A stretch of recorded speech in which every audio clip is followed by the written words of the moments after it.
So, I will continue with Lie algebra and then Lie groups as a warm up of recapitulating whatever we were doing in the last lecture. So, Lie algebra is also vector space and the operation is going to be a commutator bracket operation, which we call it as a Lie bracket, and that vector space will have some basis states. Okay. So, if x and y belong to that vector space and the commutator of x and y is also in that vector space, that is one of the properties. And then linearity, any scalars lambda and mu, it could be complex or real. Depending on that, you will call this as real Lie algebra or complex Lie algebra. They will satisfy the commutator bracket, or the Lie bracket will also satisfy this linearity property. And of course, the Lie bracket by definition, if you interchange the two elements, it is going to be negative of itself. And the Jacobi identity is a cyclic property which is naturally obeyed. If you write it out, expand it out explicitly, you will see that every term will cancel with another term, so that the right hand side will become 0.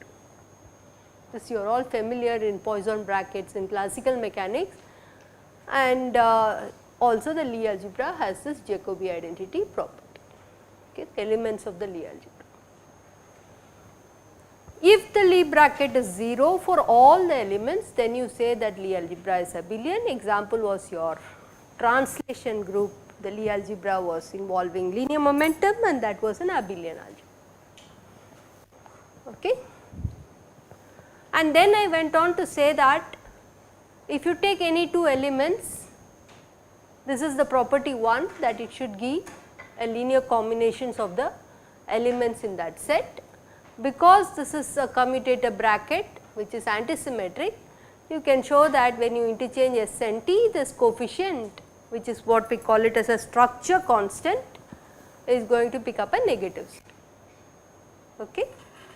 It is antisymmetric in S and T indices. And Lie subalgebra is a subset of those elements in that Lie algebra, just like we have studied Lie group, subgroups of discrete groups, you also have subgroups of Lie groups, you also have subalgebras of Lie algebras, and the definition is that that subset, if you write the commutator bracket within that subset, it will always belong to that set, that subset. Okay. So, a Lie subalgebra H is a subset of elements of the Lie algebra such that elements form that those subset elements itself form a closed algebra. By closed algebra I mean that subset elements will satisfy this property. Okay. So, then you call it as a Lie subalgebra. Is that clear? And then I went on to say that there is the subalgebra could be an invariant subalgebra. If you take any element outside that subset, okay, and take the commutator with the subset elements, which is a subalgebra, this commutator should get back to the subalgebra, should be any element in that subalgebra. If that is happening, then we say that the invariant the subalgebra is an invariant subalgebra. Okay. Is that clear? I did not add two more points today, I tried to add that also. And the commutator, if you expand, it is right, if you take A, B,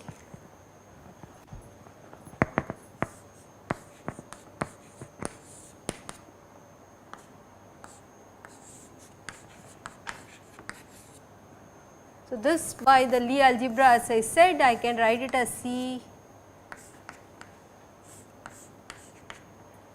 The meaning is inbuilt that it is summation over T, okay. But what you can see is this one you would have written it as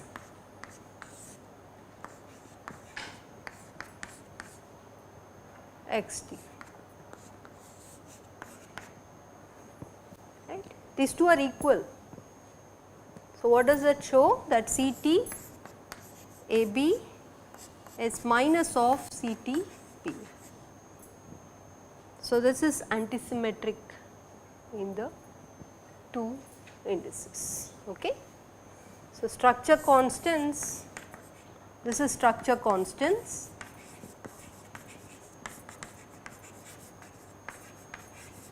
are antisymmetric with respect to A comma B indices. Is that okay? Okay. So, simple Lie algebra has trivial invariant subgroup is just an identity element or the whole group. Okay. You should have a non-trivial invariant subalgebra. If you do not have a non-trivial invariant subalgebra, then the Lie algebra is called as a simple Lie algebra. Whatever you are studying, angular momentum algebra, rotation algebra associated with the rotations, all of them are simple Lie algebras. You cannot find a subalgebra, you cannot find a invariant subalgebra, non-trivial invariant subalgebra. Trivial is identity element and the whole set, that is useless. You have to find something which is non-trivial. Okay. So, in that sense, all the Lie algebras which we are going to confine ourselves mostly here are simple Lie algebras. Then there is more variant. If you find an invariant subalgebra, you have to check whether that invariant subalgebra is an abelian subalgebra. Okay. So, if it does not have a non-trivial abelian invariant subalgebra, then the group, the algebra is a semi-simple algebra. Okay. So, these are some of the jargons which you will see in any books, but we are going to just confine to simple Lie algebras where there are no non-trivial invariant subalgebras. Okay. And this I went through, and some students said I went through very fast. So, I thought let me just take you again through this, because this is a concept which if you are the first time learners, then it is nicer to get it understood. Okay. So, typically when you write 2 cross 2 invertible matrices, what do I mean by invertible matrices? Whose inverse exists, right. Otherwise, if you do not have an inverse existing, then you are getting into problems. Clear? So, take a set of 2-dimensional complex vector space and let the linear operators acting on those spaces are 2 cross 2 matrices. This is not new, I have taught you in discrete groups. That depends on the dimension of the vector space, then you have operators whose matrix representations will be 2 cross 2 if it is a 2-dimensional representation. Okay. So, the Lie algebra is formally, it will have 4 elements and the 4 elements can be complex. So, GL2C denotes 2 cross 2 matrix with complex entries. Okay. In order to generate an arbitrary element, you can take these 4 independent bases and the coefficients which you can write on an arbitrary element is a complex coefficient, which means it has real and imaginary. Okay. So, that is why I am saying that the corresponding vector space of these linear operators for the GL2C is 4-dimensional complex vector space or 8-dimensional real vector space. Okay. It is equivalent to 4-dimensional complex numbers will have real component and an imaginary component. There are 4 bases which is required to span the elements of GL2C. G for general, L for linear, 2 to denote 2 cross 2 matrices and C to denote the entries of the matrices can be complex. Okay. So, if you want to say what is it in the notation of real notation, I will write E1, E2, E3, E4. On top of it I will write another 4 where 1 is replaced by I. Okay. Using those 8 matrices I can generate any arbitrary general linear 2 cross 2 matrices with complex entries. Clear? So, in that sense it is a 4 dimensional complex vector space. Then I went on to saying that I wanted to look at subalgebras of these 2 cross 2 matrices with complex entries.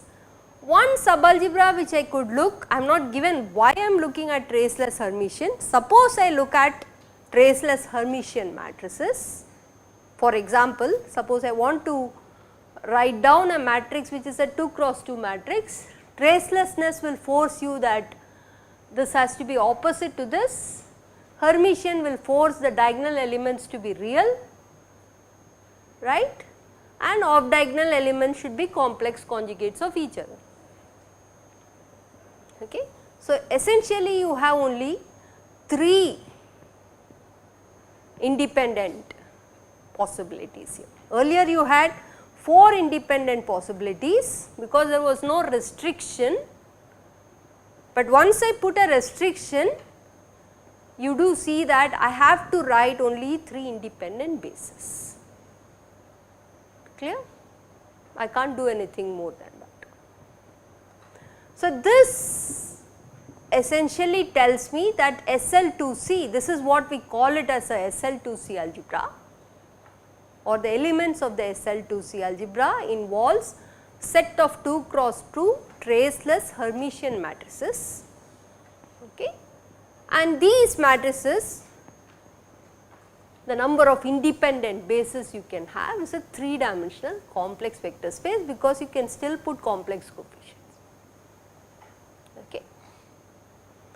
On top of it, I want to see the subalgebra of these SL2Cs. Okay. So, SL2Cs, so you can write generators are your Pauli matrices. Yeah.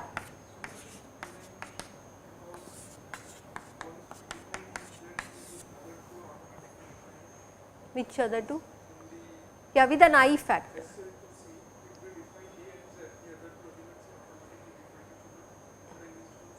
Yeah, Z is complex, so it has 2 more non-trivial entries in it.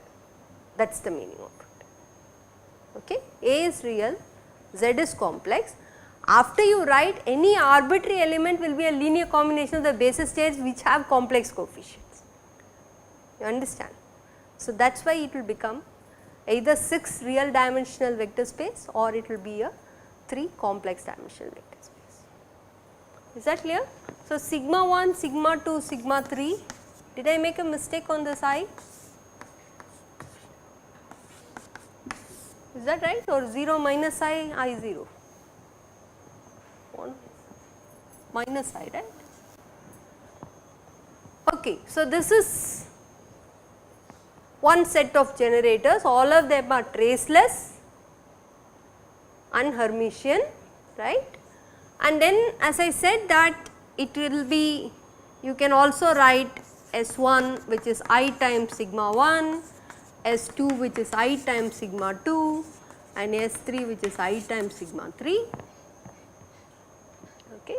So, it is 6 real dimensional vector space. Okay. What I mean by that is any 2 cross 2 matrix which belongs to SL2C, we should be able to rewrite it as 1, 2, 3, some complex coefficients, okay, of these objects, okay, which I can call it as sigma 1 plus S1 kind of, sigma I plus Si. Okay. clear? So, this will be a, you can show that these will again be, these are Hermitian and traceless. Any linear combination with coefficients will also make it Hermitian and traceless. So, it is not a problem. Okay. Now, you look at a subalgebra of this. Coefficient will be, once I write it as this and this. Okay, so I should be little careful here, this plus sign is confusing. So, let me write it like this.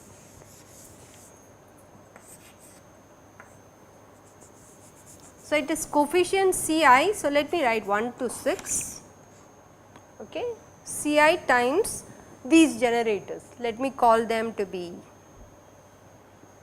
what is the best notation I can use, let me call them as generators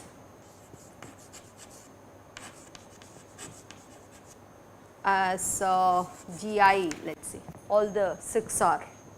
So, it is Ci times Gi. Okay.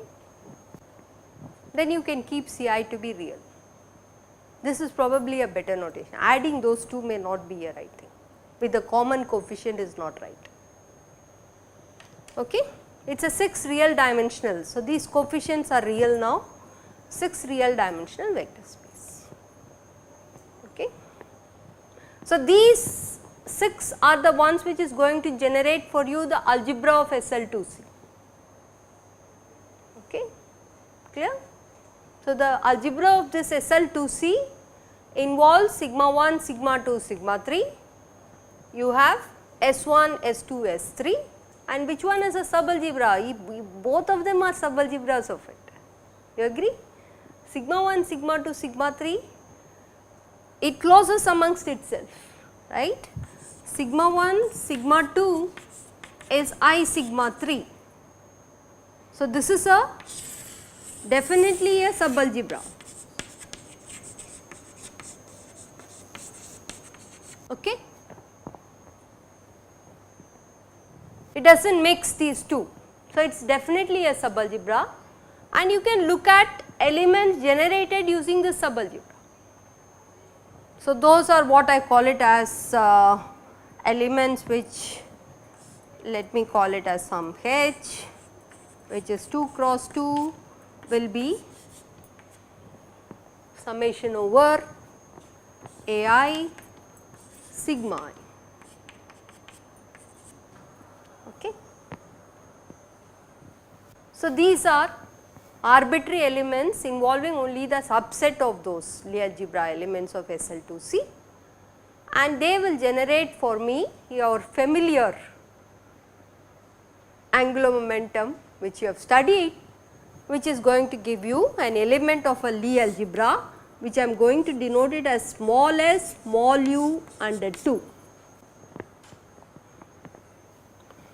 So, any element of this Lie algebra which is a linear combination of sigma 1, sigma 2, sigma 3 will be traceless, will be Hermitian, okay, and why we had introduced a u will be visible when I do the group elements.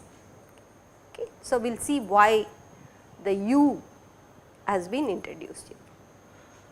In the earlier case, I passingly said that tracelessness means determinant of the corresponding group element will be 1. Okay. So, I said that this is Lie algebra. If you go to a group which is SL2C, this will be an exponential of I, okay. Any of these or linear combinations of them, if there are 6 generators, then you will have 6 real parameters. So, you can write it as summation over j, aj times all these GJs is what I am calling it here. So, this will be the element of the group which is obtained by exponentiating the generators of the Lie group, which are going to determine your Lie algebra, and this element must have determinant to be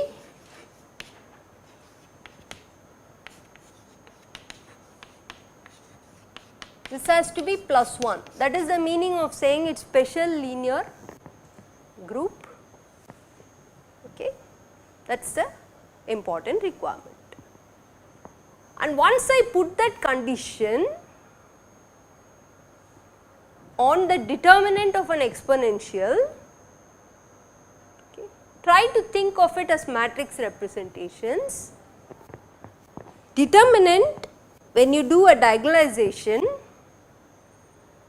okay, if you do a diagonalization of this matrix, so let us take a 2 cross 2 matrix. Let us take one element in the Lie algebra as 2 cross 2 matrix. Only thing what we remember is that it should be traceless, right, and Z star and Z. This is an element of Lie algebra SL2C. You agree? Now I want to exponentiate this.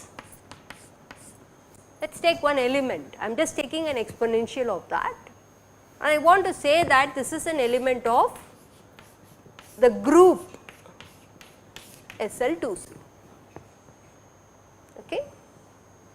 Suppose I do a diagonalization here, I find a matrix A, e to the ix A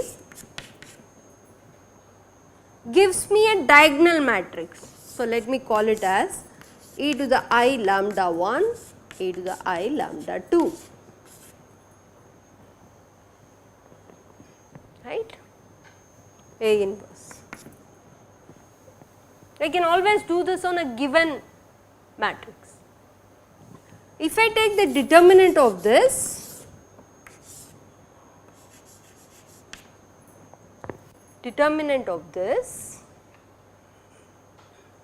what does this mean? This is e to the power of I trace of lambda 1 0 0 lambda 2. You all agree? This expression is the same as that expression. Okay. So, what I have tried to show is that the determinant of the matrix, if it belongs to SL2C, the determinant of this has to be 1. Okay. So, this belonging to SL2C means that the determinant has to be plus 1. What does that reflect on the e to the ix? It has to be traceless. So, that is why automatically they put in a small letter s and said I am looking at traceless matrices. Okay. So, this is the implication between the path from the Lie algebra to the Lie group, the exponential map which I am doing, and this clearly shows that this implies trace of x, because you can map this e to the ix, right. Trace of x is equal to 0. Yeah. Is this clear? Okay. So, now the additional thing is, suppose I want to look at unitary groups. SU2, what do I mean by SU2? So, let us now take this one. The corresponding element of this e to the ih will belong to SU2. Clear? Now, whatever I said here, tracelessness condition will be satisfied again. H should be traceless, because the S denotes determinant has to be plus 1. Okay. On top of it, U denotes what? Just like in rotation orthogonality relation, now U denotes unitarity. So, I have to make sure that e to the ih e to the IH dagger should be equal to identity. That is unitary. Unitary matrices must satisfy. Is that clear? Fine. So, now you can, because these two are same elements in the exponential, you can add them. So, e to the IH dagger I will become minus I, okay. So, minus IH dagger has to be equal to 1. What does that tell you? H has to be, this implies H should be H dagger, that is Hermitian. Okay. So, I have just driven you through some complex path starting with arbitrary linear 2 cross 2 matrices with complex entries. I tried to say what are the basis states which forms a vector space on which you can write a Lie algebra. Then I said subalgebras with determinant plus 1 will sit inside this general linear algebras, and you can exponentiate these elements, and if you impose that determinant is plus 1, then you can say that the Lie algebra elements have to be traceless. Okay. And then we also saw that from the generators of SL2C, you saw that you also have a subalgebra and you can generate the corresponding Lie algebra for the subalgebra, which is denoted as SU2. Why it is U is by exponentiating it and seeing it as a group, special unitary group involving 2 cross 2 matrices, which is determinant plus 1 and it should be unitary. Just given a unitary matrix to you with determinant plus 1, how many independent parameters you have? Given a 2 cross 2 matrices, you have 4 complex entries, okay, and then you have to try and see putting a determinant condition and unitarity condition, just like we did it for orthogonal groups. You should do it for even for unitary groups. If you do that, you will find that there are only 3 independent parameters for SU2. Is that right? Clear? Traceless, even in the generator language you can see, you do not need to see in the group elements. Group elements also you can do 2 cross 2 matrices, there are 4 complex elements, determinant plus 1 is one constraint, unitarity is another constraint. Okay. So, unitarity will have off diagonal, diagonal, everything, and then the determinant will be one more constraint. Okay. So, you can check that out and see that the number of parameters is 3 for SU2. Yeah.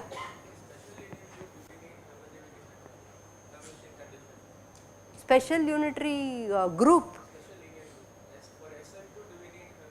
SL we do not need Hermitian condition, we do not need it, but if I want to look at SU2 as a subalgebra there, I am just trying to look at, if you take a subalgebra, then some of the properties have to be continued. So, in that sense here this turns out to be a Hermitian.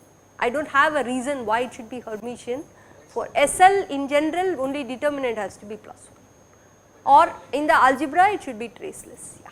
Here SL, like if you take S3 in SL, it's not Hermitian. What is S3? S3 is I sigma 3. Huh? It will actually be anti-Hermitian. Yeah, so these are in the real direction ways of writing it. If I do not put this in, I will take these 3 only and take the coefficients to be complex. You understand what I am saying?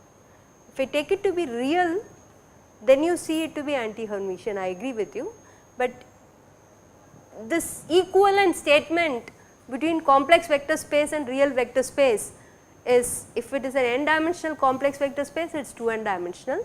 So, if you put the I factor, automatically it becomes anti-Hermitian, I agree with you.